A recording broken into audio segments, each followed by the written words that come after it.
versículo 33 y 34.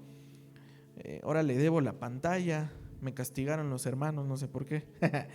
Entonces, ahora en Biblia, papel o electrónico, ¿no? Hechos, capítulo 5, versículo 33 y 34. Cuando lo tenga, dígame amén. Ya somos más. Muy bien. Si no, le voy dando lectura. Dice la palabra de Dios: cuando ellos oyeron esto, está hablando de los sacerdotes del templo, se sintieron profundamente ofendidos y querían matarlos. ¿A quién? A los apóstoles. Pero cierto fariseo llamado Gamaliel, maestro de la ley y respetado por todo el pueblo, se levantó en el concilio y ordenó que sacaran fuera a los apóstoles por un momento. Muy bien, vamos a orar. Padre, gracias, Señor, por este tiempo que tú nos das, por tu amor, tu misericordia, porque eres bueno con nosotros. Suplico, Señor amado, que tu palabra esta tarde sea sembrada, Señor. Pero para que sea sembrada, pedimos que abras nuestros oídos para escuchar y nuestra mente para entender tu palabra, para que dé buen fruto. Te damos las gracias, Señor amado, nos ponemos en tus manos. En el nombre de Jesús, amén y amén. Gloria a Dios, mis amados hermanos. El tema de esta tarde le hemos puesto: Gamaliel tenía razón. Ese es el tema que quiero tratar con ustedes esta tarde. Gamaliel tenía razón, ¿no? Cuesta trabajo, a lo mejor el tema es, hermano, ¿por qué ese nombre? Porque Gamaliel ni era apóstol, ni era discípulo de Jesús. Vaya, si lo podemos decir de esta manera, no era ni cristiano. Entonces, un no cristiano tenía la razón. Y ahorita vamos a ver por qué, ¿no? Un no cristiano tenía la razón. Esto es algo bastante interesante, porque a veces, mis amados hermanos, suele pasar que el que menos cristiano es, a lo mejor el que menos hijo de Dios es, tiene a veces mejor testimonio que un mismo cristiano, ¿verdad? Suele pasar que alguien que a lo mejor no conoce tanto de la Escritura, de la Biblia, no sabemos si ora, no sabemos si tiene comunión con Dios, pero en cierto momento sale a apoyarnos y resulta que esa persona tenía la razón, que Dios usó a alguien que no esperábamos que usara y esa persona tenía la razón. No sé si alguna vez le ha pasado, ¿no? Yo particularmente he recibido consejos muy sabios por parte de gente que no necesariamente es la más cristiana, ¿no? Me recuerdo que unas 2 semanas antes de casarme, un no cristiano me dio un consejo tan sabio que, ¿qué cree? Pero no se lo voy a decir, ¿no? O sea, hasta que tengamos una reunión de matrimonio se lo digo, ¿no? Que yo dije, voy a ver si tiene la razón, ¿no? Y no tienen la idea, de verdad, cuán puntual. De verdad, gracias a Dios por la vida de ese varón. Yo creo que es por sus 5 o 6 divorcios. No, es cierto, no. Uno nada más. Pero me dijo, mira, lo que a mí me tronó fue esto. Chance y te sirve, y tú que te vas a casar, te lo dejo, ¿no? Entonces, estése atento a la próxima reunión de matrimonios porque la vamos a platicar. Suele pasar que Dios usa personas de otra esfera para apoyarnos. Que Dios usa personas no cristianas para apoyarnos. Y uno de esos ejemplos es la historia de Elías y los cuervos también. Los cuervos, hay 2 posturas al respecto, ¿no? Uno es que eran los pajaritos que diario le llevaban carne, pan, ¿no?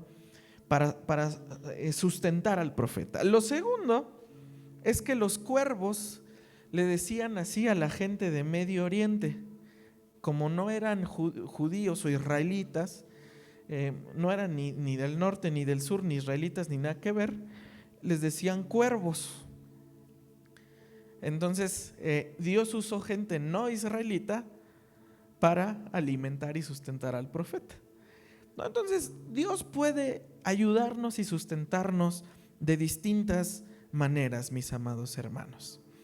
Durante la Revolución Cubana, que no voy a meterme en asuntos si fue para bien o para mal, pero la historia lo llama la Revolución Cubana, un joven pastor fue encarcelado por el régimen porque dijo: yo no voy a cerrar la iglesia.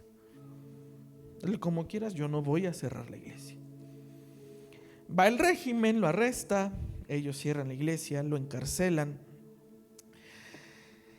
Y el carcelero, el comandante de esa prisión le dijo: tu fe no va a durar aquí, ¿no? Tu fe no va a durar aquí. Y el pastor le dijo: que sea Dios quien hable, que sea Dios quien hable. Se hicieron amigos dentro de la cárcel, a tal punto que el carcelero defendía al pastor, cuidaba al pastor. Dios usando a una persona que ni cristiana era, que era partidaria de ese régimen, usando al pastor, tanto así que a los 6 meses le dijo al pastor: necesito que me consigas una Biblia, aunque sea de contrabando, porque yo quiero conocer más a Dios. Eso es algo impresionante, ¿no? Entonces, este hombre, al pasar de los años, testificó que al ver la perseverancia de los cristianos, se convenció que la fe de ellos era genuina, que no era una ideología, que no era una ocurrencia. El carcelero dijo: ahí adentro, de lo más cerca del infierno, si no es que era el infierno, me di cuenta de que los prisioneros cristianos realmente estaban convencidos de su fe. Realmente su causa era una causa de Dios. Y usó la vida de este hombre para defender al pastor y para dar testimonio diciendo: los que tenían razón siempre fueron los cristianos. ¿Sabe algo? Este pleito que vemos en Hechos capítulo 5, ya llevamos bastante tiempo sacándole mucho jugo. Ya este es el último sermón de Hechos capítulo 5, pero me llama mucho la atención cómo termina este pleito.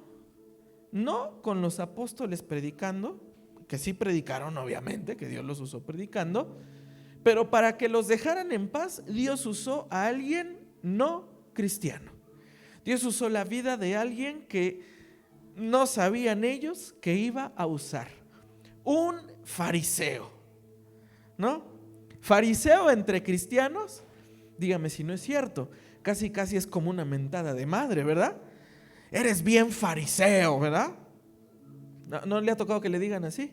Es que usted es bien fariseo, usted, y uno siente ahí que ya anda, lo van a mandar al infierno porque lo llamaron fariseo. Bueno, uno de esos malos que no seguían a Jesús, que siempre criticaron a Jesús, que no querían nada que ver con Jesús, que crucificaron a Jesús, que enjuiciaron injustamente a Jesús, pues Dios usó uno de esos para ayudar a su iglesia. Así como Dios en un momento usó al samaritano, y así como Dios puede usar a cualquier persona, Dios se mueve de maneras increíbles, mis amados hermanos. Entonces, recuérdese, recapitulando un poquito, porque ahora este tema probablemente ya no lo volvamos a tocar. El problema de la predicación del evangelio después de la resurrección de Jesús no eran los romanos quienes perseguían a los cristianos hasta ese momento, porque más adelante en la historia sí los persiguieron, pero hasta ese momento no había persecución romana hacia los seguidores de Jesús o hacia los cristianos. ¿Sabe quién sí estaba persiguiendo a ellos? Los judíos, los discípulos de la Torá, de la misma ley que Jesús leía, de la misma ley que Jesús predicaba. Los sacerdotes que se supone que debieron haber seguido a Jesús eran los que criticaban el evangelio. Y yo creo que a muchos de nosotros, le repito, nos ha pasado eso, que se supone que un hermano dentro de la iglesia, un brother ahí, una hermanita dentro de la iglesia que nos debe apoyar, nos debe ayudar a salir adelante, resulta que son los que más freno ponen, resulta que son los que más tope ponen, ¿no? Entonces los apóstoles se encuentran diciendo, pues bueno, seguimos al mismo Dios, creemos el mismo evangelio, pero resulta que son los que más nos están atacando. Porque ¿sabe algo? El evangelio rompe religión, el evangelio rompe el legalismo, el evangelio también rompe el liberalismo, también lo rompe, ¿verdad?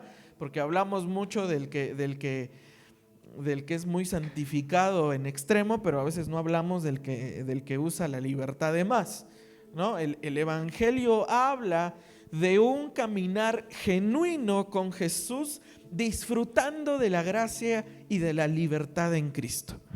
Pero estos sacerdotes no estaban de acuerdo con nada. Romper la estructura religiosa, decir que Jesús era el Mesías, para ellos era un problema tremendo. Hasta que después de tanto alboroto, se levantó un fariseo llamado Gamaliel. Ese nombre es importante porque el apóstol Pablo después lo menciona. ¿Sabe por qué después Pablo lo menciona? Porque fue maestro del apóstol Pablo. El apóstol Pablo dice: fariseo de fariseos, instruido a los pies de Gamaliel. O sea, Gamaliel no era cualquier fariseo, era un maestro de la ley, era lo que hoy en día, no sé, es un doctor en teología, y no nada más doctor, sino rector de un seminario teológico, y que hablaba hebreo y griego, una eminencia de conocimiento. Y Dios usó en ese momento a Gamaliel, ¿no? Diciendo: a ver, por favor, saquen a los apóstoles un momento, porque ya es necesario que hable, ¿no? Ya es necesario que hable, ¿no? Esto nos enseña, mis amados hermanos, que el auxilio de Dios viene incluso de donde menos lo esperamos. De donde menos lo esperamos. Dios puede usar a cualquier persona. Cuando vemos la parábola del buen samaritano, cuando golpean a aquella persona y lo dejan tirado ahí en el camino, ¿usted qué pensaría? ¿Qué tipo de ayuda buscaba recibir esa persona que estaba ahí tirada? Dice la escritura que pasó un sacerdote y se pasó de largo. ¿Vio ahí? Lo vio ahí tirado. La ley dice que no me puedo manchar con impurezas. Al igual y ya está muerto, y si lo toco, pues entonces ya soy impuro. ¿Para qué lo ayudo? ¿No? Porque, ¿sabe algo? El odio, y esta frase me la encontré, el odio no siempre tiene cuernos, a veces lleva vestiduras sacerdotales. Una vez más, el odio no siempre tiene cuernos, a veces lleva vestiduras sacerdotales. Suena fuerte, ¿verdad? Yo lo sé, porque sí, es Satanás, ¿no? Y el sacerdote pues es el puro, es el limpio. Pero no siempre es así, mis amados hermanos. Aprendamos a discernir lo que viene de Dios y lo que no viene de Dios, aunque esté vestido de pastor, aunque esté vestido de ministro, aunque esté vestido de profeta, aunque esté vestido de iglesia, aunque esté vestido de oveja. Hay que aprender a discernir, mis amados hermanos, de dónde viene lo que estamos escuchando, aprendiendo, porque a veces eso es lo que nos va a tirar.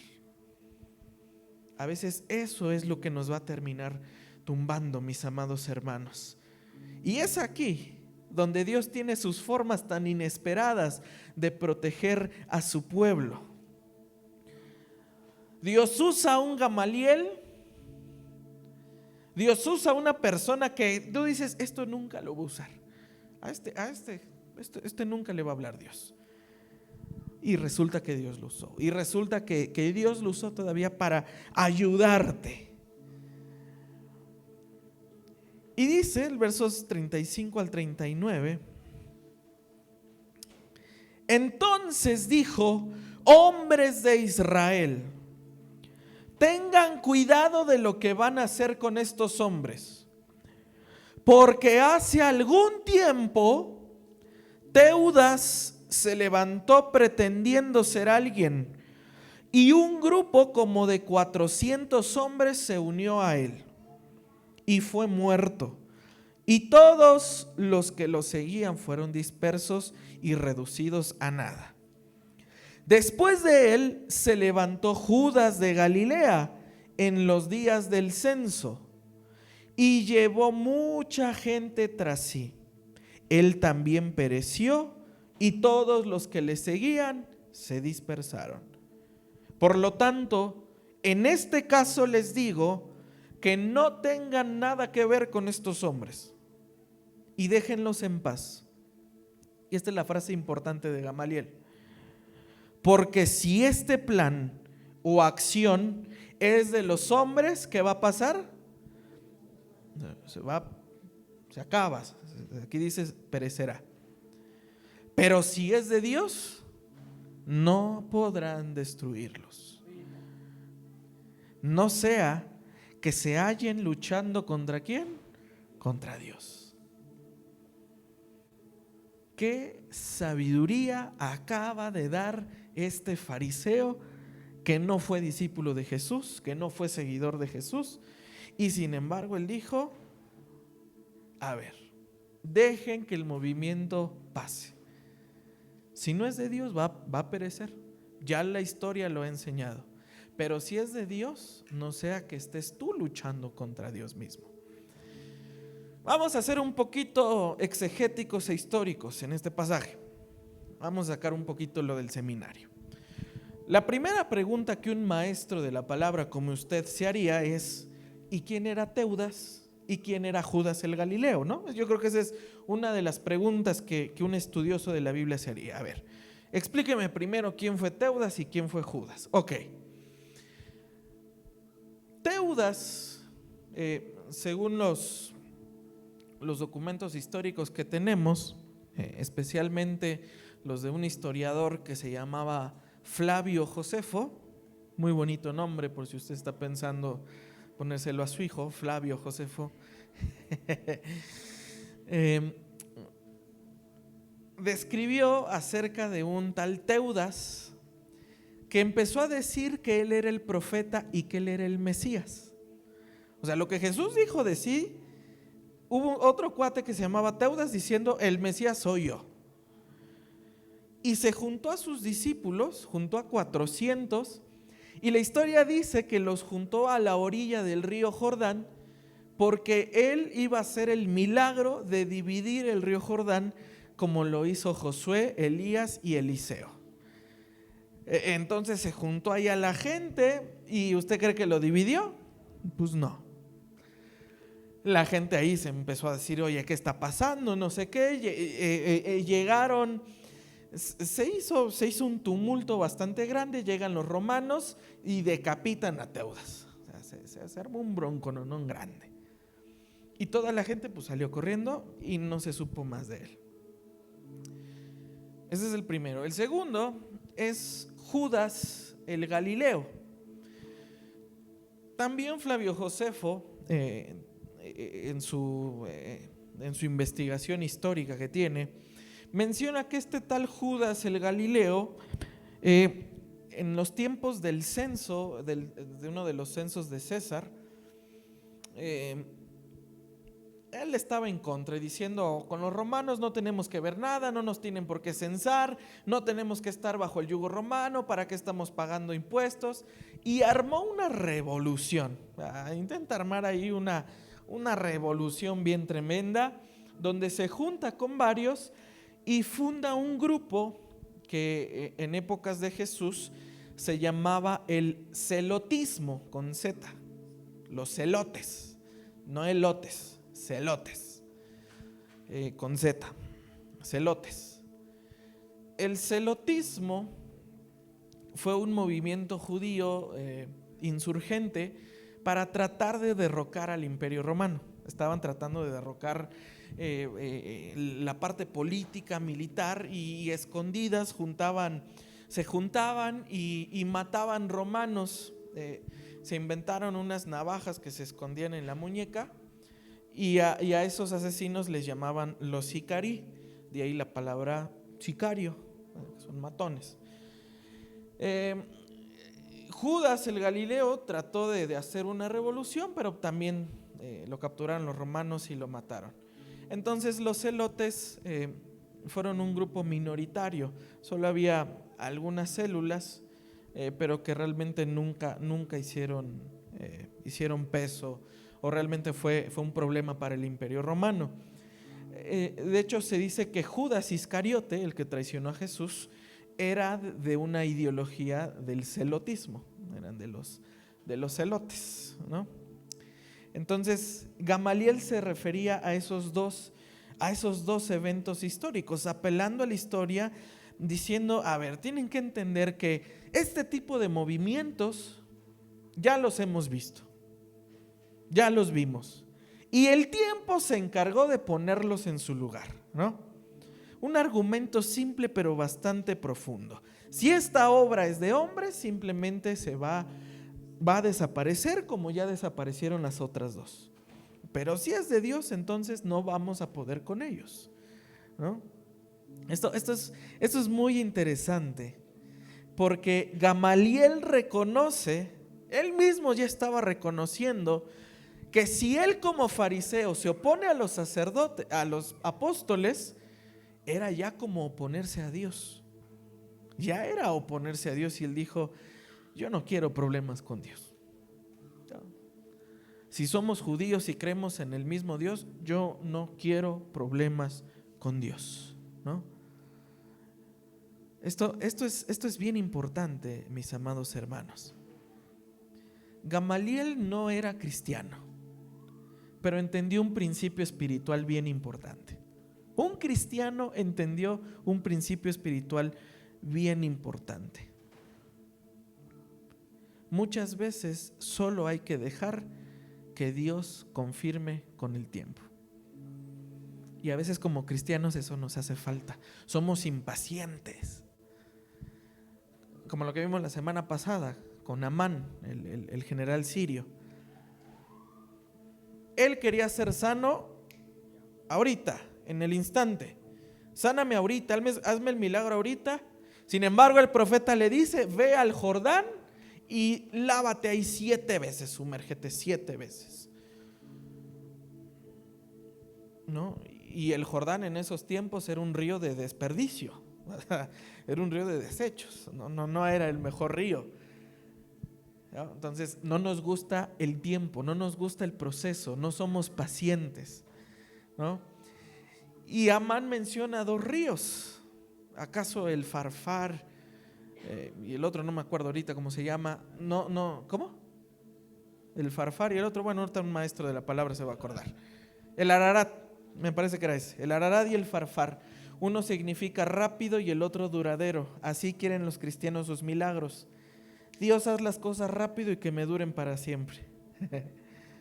Así los cristianos quieren sus milagros, ¿verdad? Dios, haz las cosas ahorita, vengo a la iglesia ahorita y ahorita resuélveme las cosas.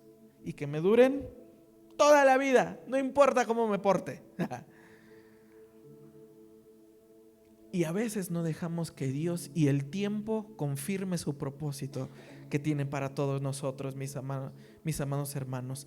La paciencia es un fruto del Espíritu que usted y yo tenemos que cultivar. Es un fruto del Espíritu que usted y yo tenemos que dar. Y yo sé que ahí nadie va a decir amén, porque a ninguno de nosotros nos gusta ser pacientes. Amén. No nos gusta la paciencia, no nos gusta esperar. Y más ahora con toda la tecnología que ya las cosas las da así, pues menos pacientes vamos a ser, hombre. Queremos que los hijos cambien ahorita, ¿verdad? Queremos que las cosas en la casa cambien ahorita. Queremos el milagro financiero ahorita. Y a veces no hemos aprendido a tener disciplina financiera, ¿verdad? O como dicen en el gobierno, austeridad fiscal, si lo quiere ver de esa manera. Pero no nos gusta disciplinarnos, no nos gusta ser gente, mis amados hermanos, que le diga: Señor, esto es a tu tiempo y yo aquí te voy a esperar. En tu momento y yo aquí te voy a esperar. Años y años quizás han pasado, pero tu palabra es fiel y aquí me voy a esperar, Señor.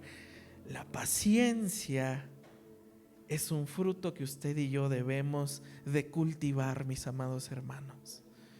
Esperar en el tiempo de Dios. Esto es bien importante. Y ahora, la otra arista es evaluar si no somos nosotros los que estamos luchando contra algo que viene de Dios.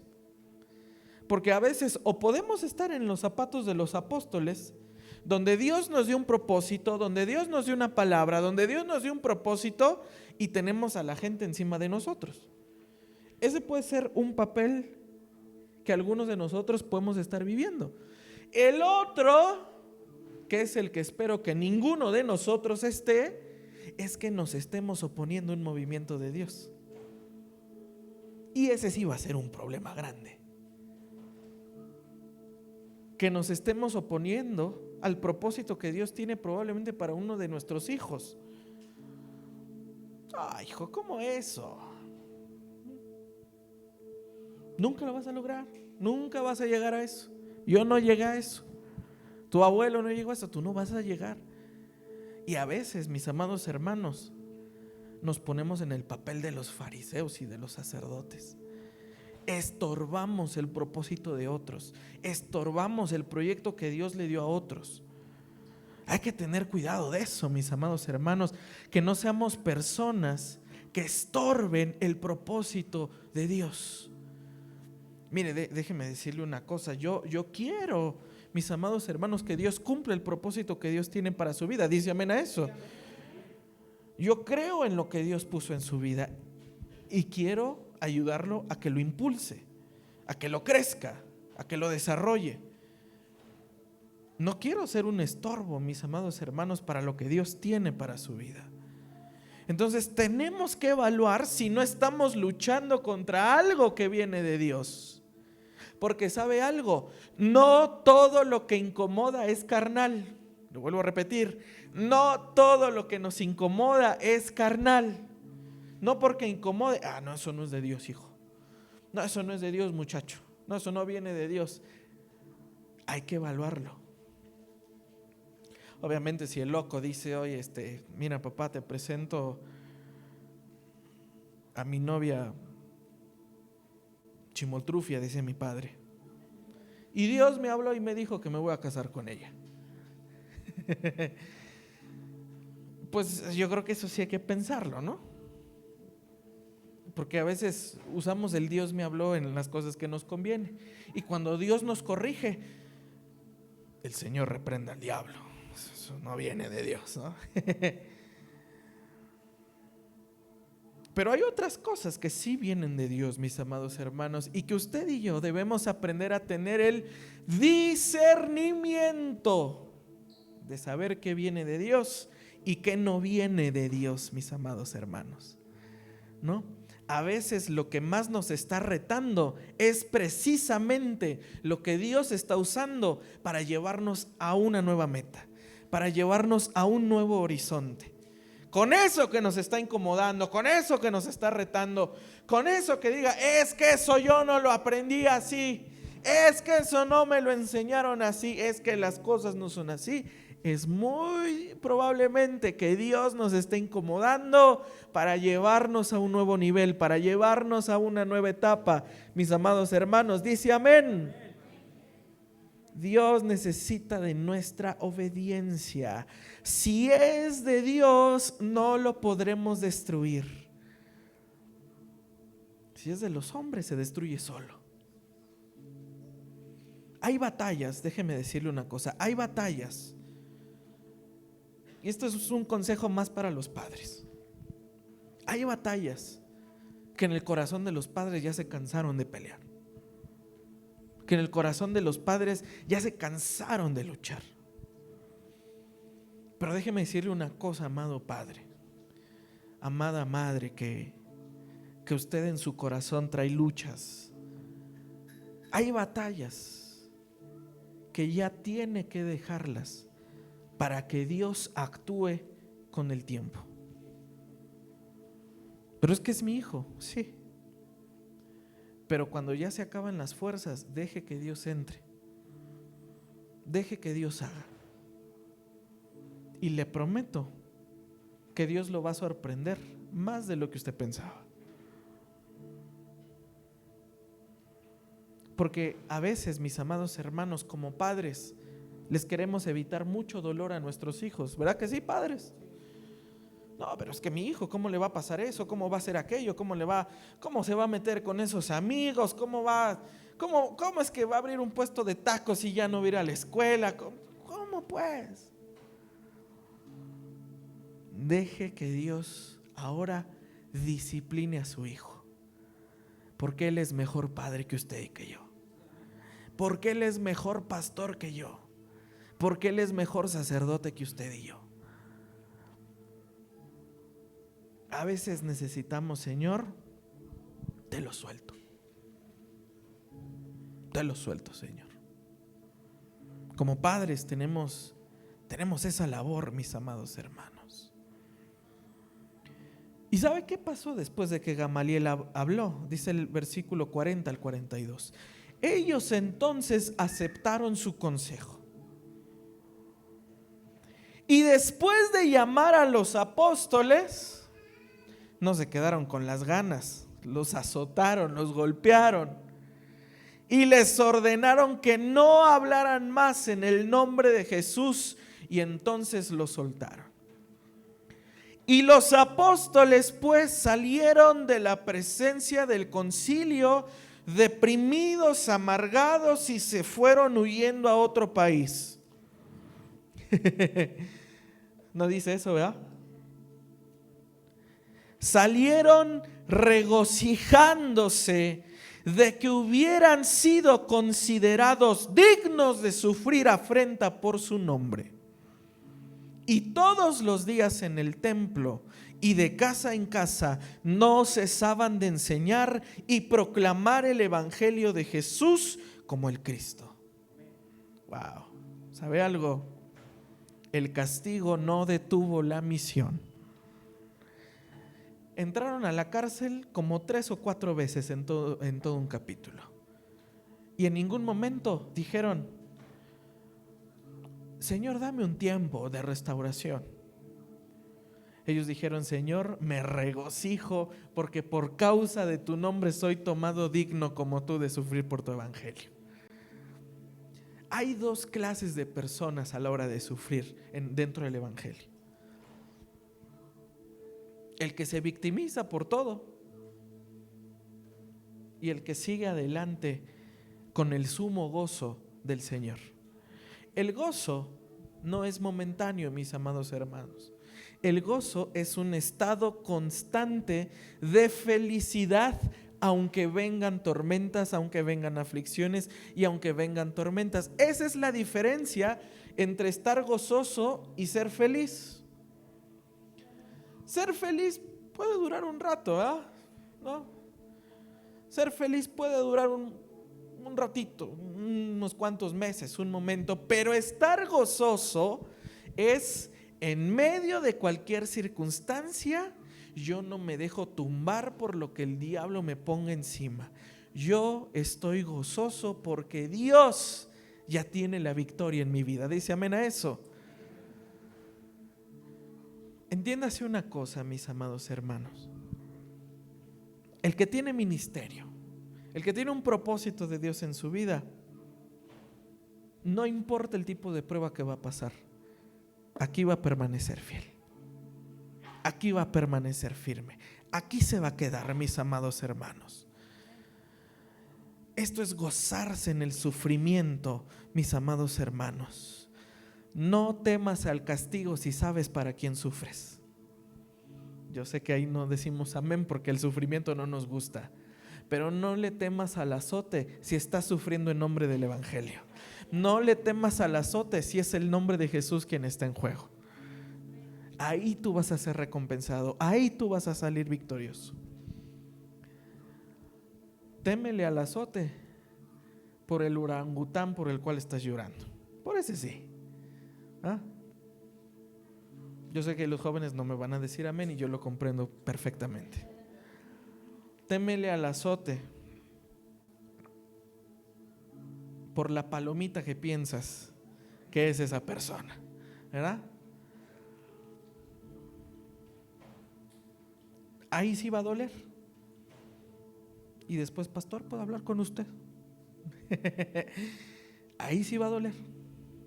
Pero si es por el nombre de Cristo que nos toca pasar una prueba, yo levanto mis manos y le digo, Señor, gracias por la prueba que tú me envías para mi vida, porque esto me madura, porque esto me motiva, porque esto me acelera el propósito que tú tienes para mi vida, mis amados hermanos. La iglesia no solo debe de resistir, la iglesia debe de aprender a gozar.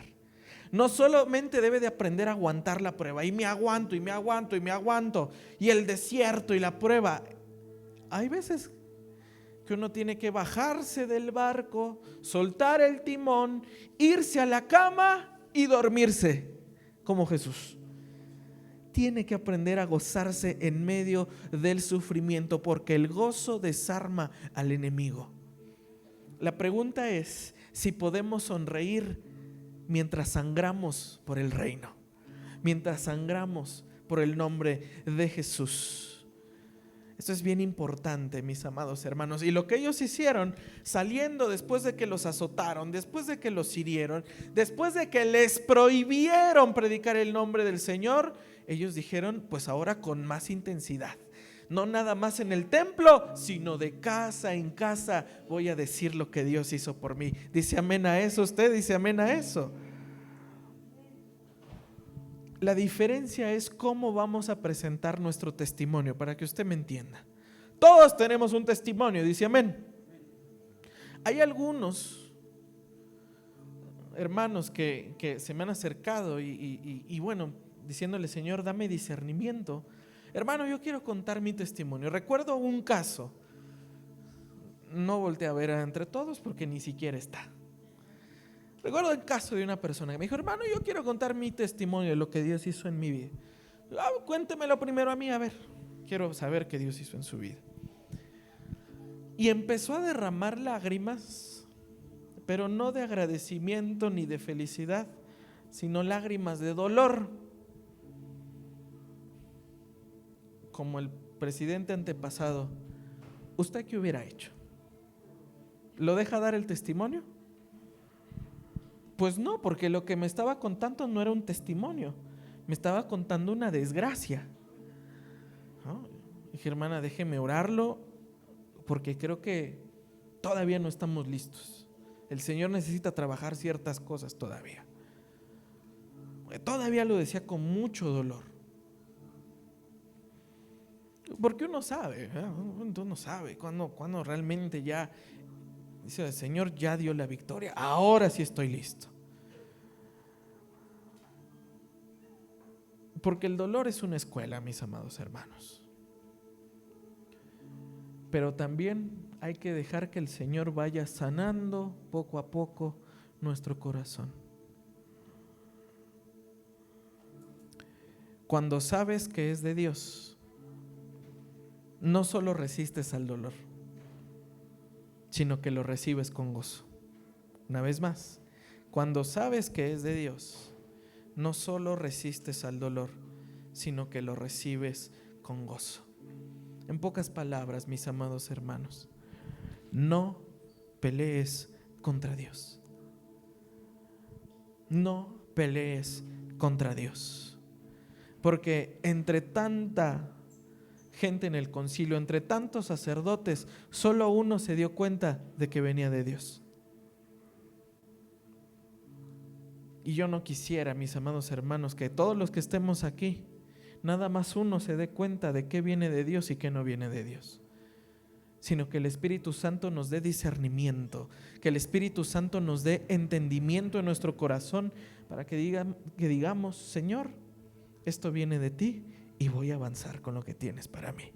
Aunque me incomode, aunque me duela, aunque me moleste, aunque me critiquen, aunque me corran, aunque me digan, yo sigo adelante a la meta perfecta que es Cristo. La obra de Dios, mis amados hermanos, no va a ser destruida por manos de los hombres. Lo que nace del hombre solito se va a destruir, pero lo que nace de Dios, no hay forma, no hay diablo, no hay humano, no hay poder que lo pueda destruir, mis amados hermanos. Gamaliel tenía razón. ¿Se acuerda de ese, no sé si decirle hermano, amigo, que sí tenía razón cuando lo ayudó?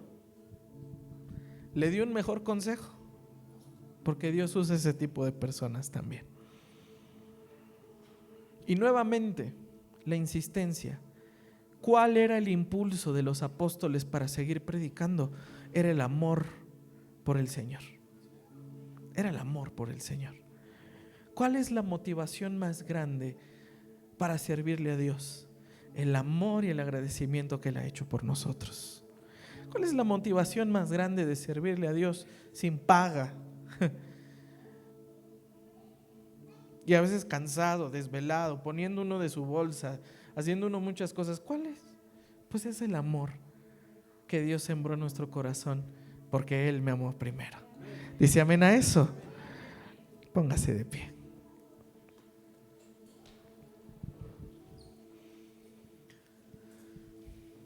Gracias, Señor. Gracias, Señor.